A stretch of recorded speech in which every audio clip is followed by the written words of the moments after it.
আসসালামু আলাইকুম বন্ধুরা, তাজুল ইসলাম এন্ড অ্যাসোসিয়েটেড চ্যানেলে আপনাদের স্বাগতম। আমি মোহাম্মদ জুয়েল মোল্লা। আজকে আমরা আলোচনা করব যে আজকে ৭২,৩৪১টি ফাইল অডিটের জন্য নির্বাচিত হয়েছে।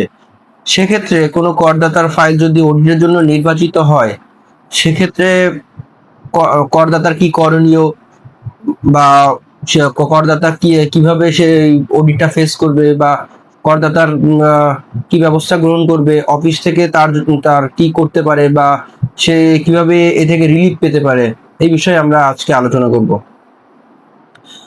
প্রথমে বলে রাখি, আপনি যদি একজন করদাতা হয়ে থাকেন বা একজন কর আইনজীবী হয়ে থাকেন, একটি ফাইল যখন অডিটে পড়ে তখন অনেক বিষয় তদন্ত শুরু হয়, অনেক বিষয় নিয়ে আলোচনা করতে হয়, অনেক বিষয় খোঁজ রাখতে হয়।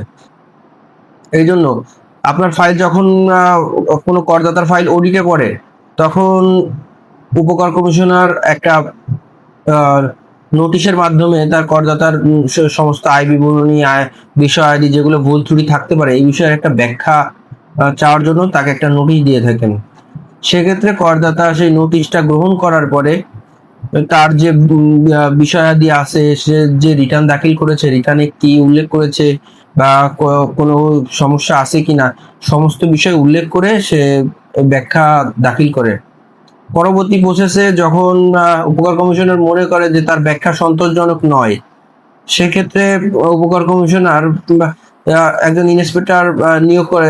একজন ইন্সপেক্টরের মাধ্যমে তার সমস্ত নথি, তার নথির বিষয়াদি, তার কোনো ব্যাংক হিসাব, তার ব্যাংক হিসাব আছে কিনা, তারপরে সে ঋণের সামঞ্জস্য আছে কিনা, কোনো কিছু কোনো বিনিয়োগ সে গোপন করেছেন কিনা, এগুলো সব তদন্ত করতে থাকেন।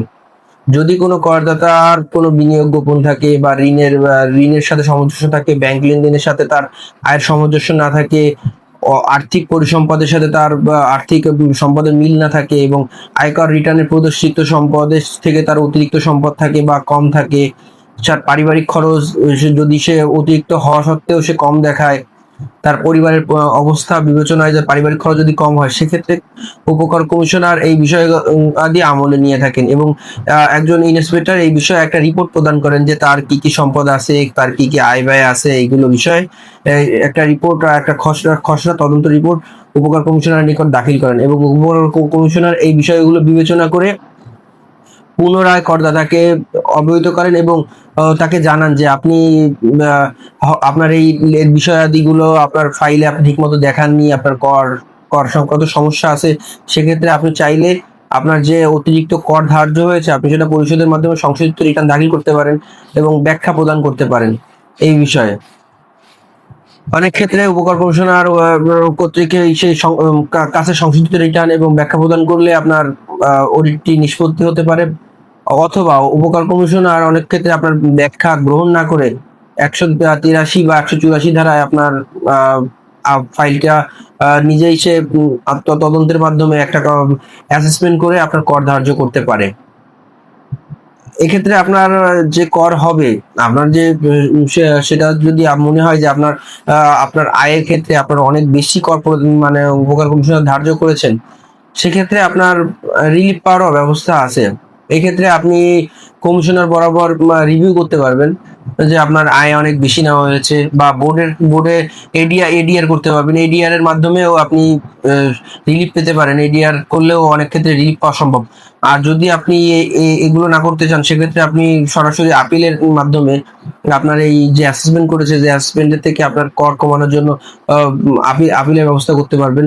কিন্তু একটা নির্দিষ্ট সময় থাকে, যা ৪৫ দিনের মধ্যে আপনার কমিশনার কর্তৃক, উপকার কমিশনার কর্তৃক আপনার অ্যাসেসমেন্টের ৪৫ দিনের মধ্যে আপনার আপিল দায়ের করতে হয়। উপকার কমিশনারের নোটিশ প্রাপ্তির পরই আপনার এই কার্যক্রম শুরু হবে। এবং আপিল পরবর্তীতে যদি আপিলেও আপনি সঠিকভাবে সমাধান না পান, সেক্ষেত্রে আপনি সে আপিলের বিরুদ্ধে আপনি ট্রাইব্যুনাল যেতে পারবেন, যা ৬০ দিনের মধ্যে আপনাকে করতে হবে অবশ্যই।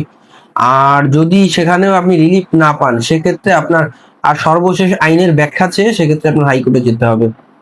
এই প্রসেসে ফলো করলে মোটামুটি আপনি আপনার অডিটটা নিষ্পত্তি হওয়া সম্ভব। অনেক ক্ষেত্রেই অডিট নিষ্পত্তির ক্ষেত্রে আপনি সংশোধিত রিটার্ন বা আপনার রিটার্নে যদি ভুল ত্রুটি কম থাকে বা সেক্ষেত্রে আপনি সহজেই সার্কেলের থেকে সমাধান পেতে পারবেন।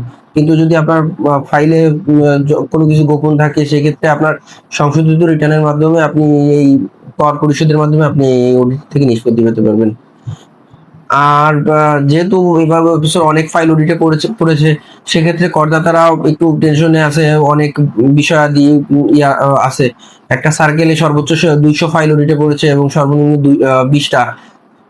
এই এই এই প্রত্যেকটা সার্কেলেই অডিটের কার্যক্রম খুব শিগগিরই চলমান হবে। সেক্ষেত্রে করদাতাদের ভয় না পেয়ে সহজে তার যে রিটার্নটা সে দাখিল করেছে 23-24 কর্মবর্ষের, এটা লাস্ট অডিটে পড়ছে 23-24, এই বছরে তার যে কাগজপত্রগুলো আছে সেই কাগজপত্রগুলো সঠিকভাবে সংরক্ষণ করা উচিত। আশা করি সকলে বুঝতে পেরেছেন এবং আমার বিষয়টি সকলের কাছে যদি ভালো লেগে থাকে তাহলে আমার পাশে থাকবেন। ধন্যবাদ।